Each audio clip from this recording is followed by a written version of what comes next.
Cruise news time, and sometimes you just shake your head and say, what the heck is going on? Hurricanes impacting cruising, a man claiming discrimination after he was denied entry to an eatery. And what the heck is Carnival doing? Carnival officially weighing in, officially dropping dining room. Yeah. Cruise news and my views. Let's talk about it.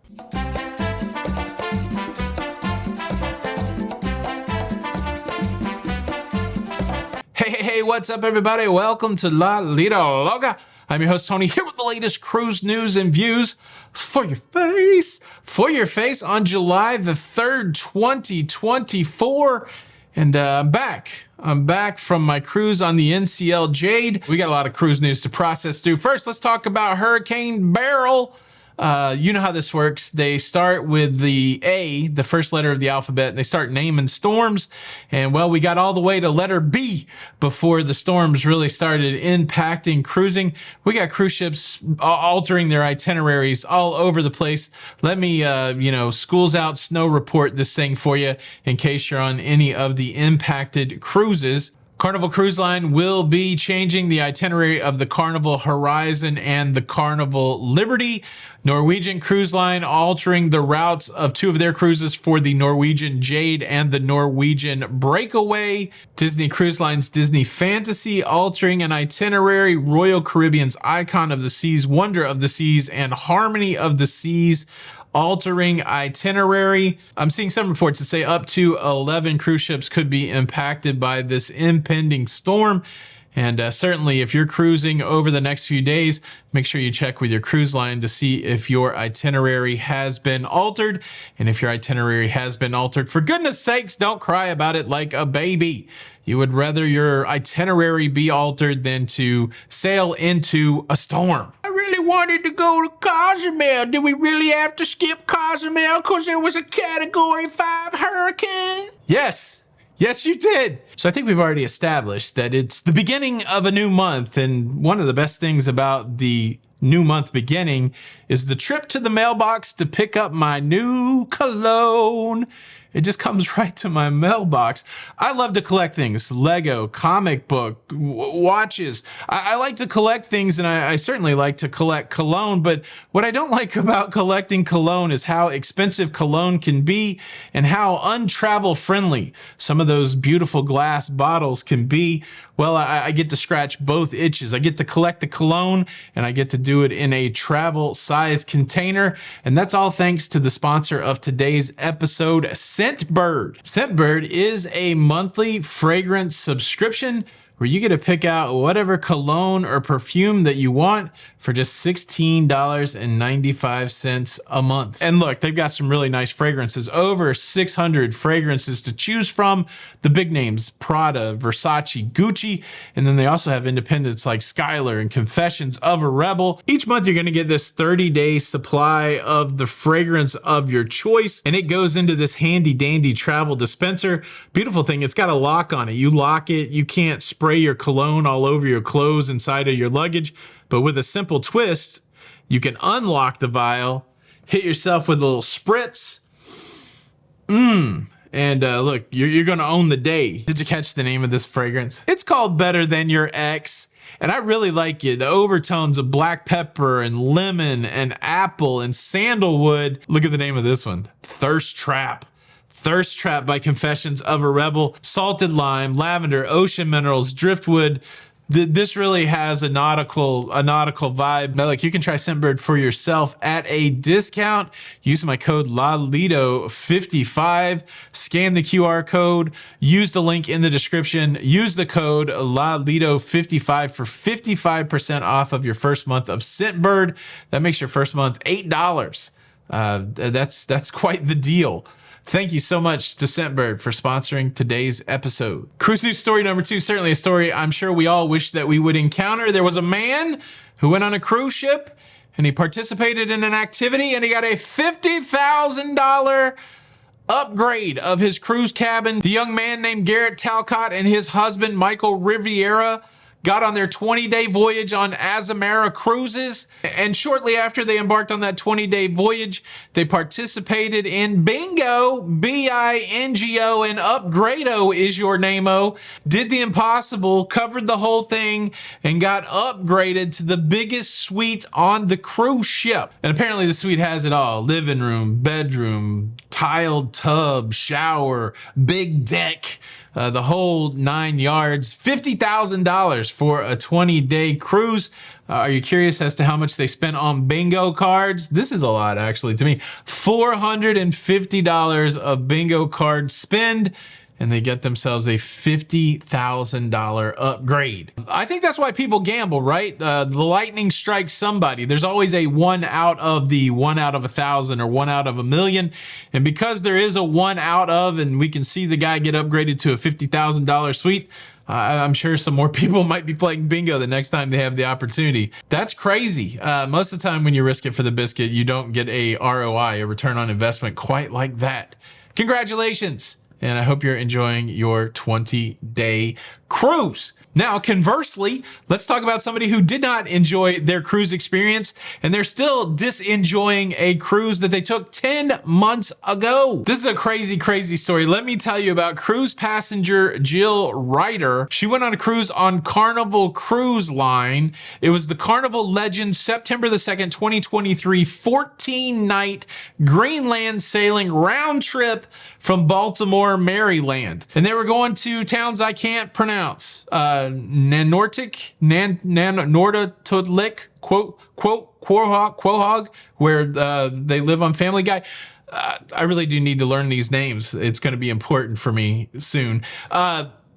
Apparently, this cruise, they did not really have any predetermined excursions for the people. That's what the lady is saying. She wanted to book some cruise excursions, but Carnival wasn't really offering excursions to some of these smaller villages, which I don't even understand that. However, to her good fortune, or maybe bad fortune, she got turned on to a tour group that apparently did tours in this area. The tour group was ran by Sandra O'Leary, and the company is called Sandra's Cruise Tours. And she contacted them and she was able to book an excursion. Cost her about $424 for her family. And what she found out is that the owner, Sandra O'Leary, would actually be on the cruise with them. And well, it seemed like everything was going to work out fine until, until Carnival Legend had to skip the ports in Greenland because of weather challenges. And of course, you pay for an excursion in a place and then it doesn't happen because the cruise ship doesn't take you to the place. You want your money back. And well, apparently that's where the trouble began. Jill contacting Sandra's Cruise Tour saying, I would like my money back. And interestingly, she says that some language on the website had been changed from, refundable in the case you don't go to the place to non-refundable for any reason.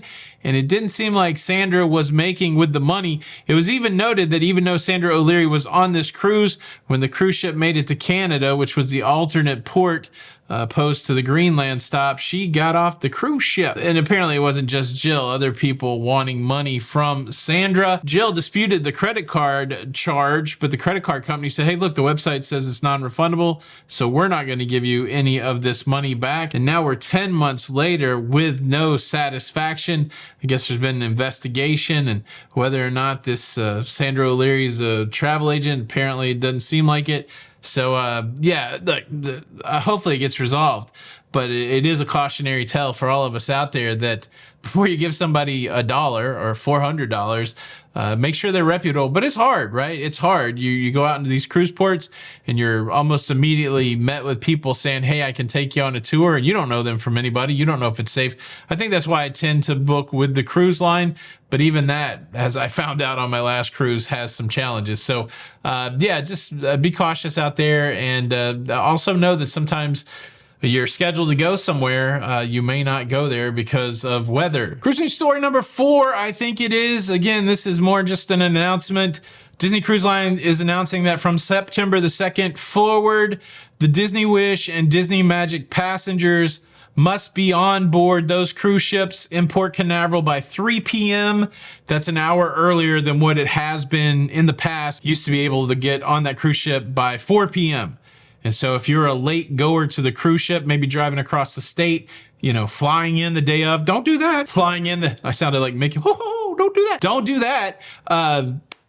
Either way, you got to be on the ship by 3 p.m. That's a change. And so that's for all of you DCL cruisers out there. Okay, I think that is the big cruise news. Now I want to talk about some of this cruise eatery drama. We got a story from Carnival, and we have a story from the Norwegian Jade that I saw with my very own eyes that I still think about today.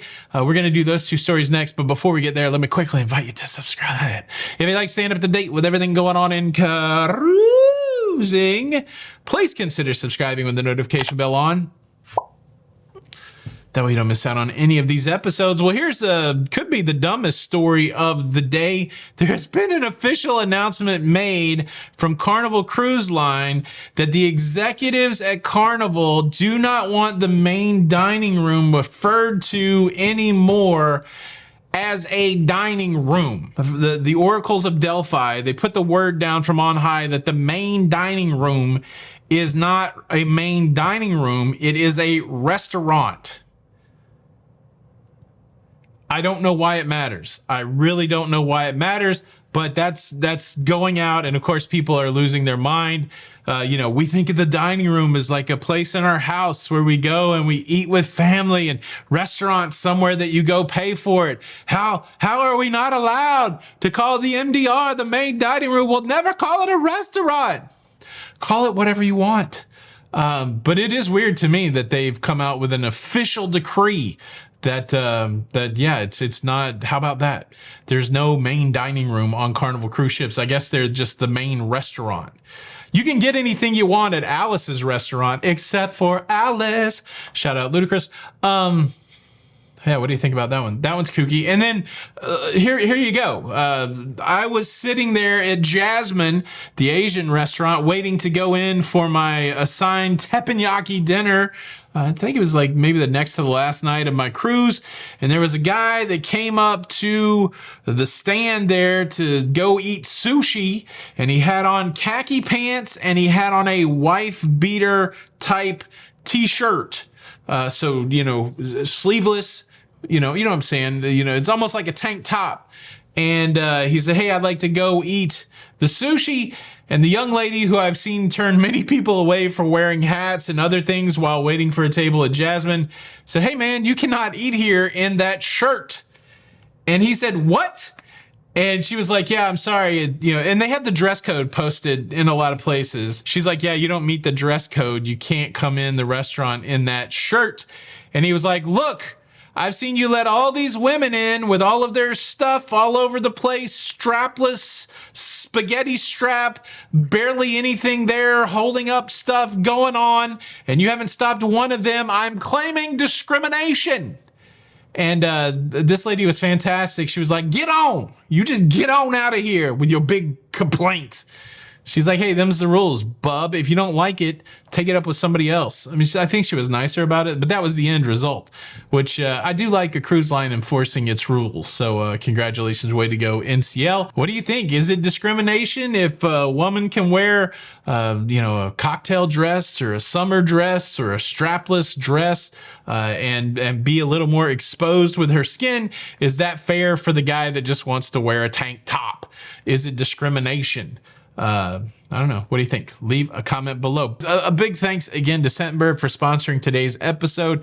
Make sure you click the QR code. Use the code LALITO55 for 55% off of your Scentbird subscription. Yeah, I hope everybody's doing great out there. This is Tony for La Lito Loca, and until the next time, we'll see you on the Lido.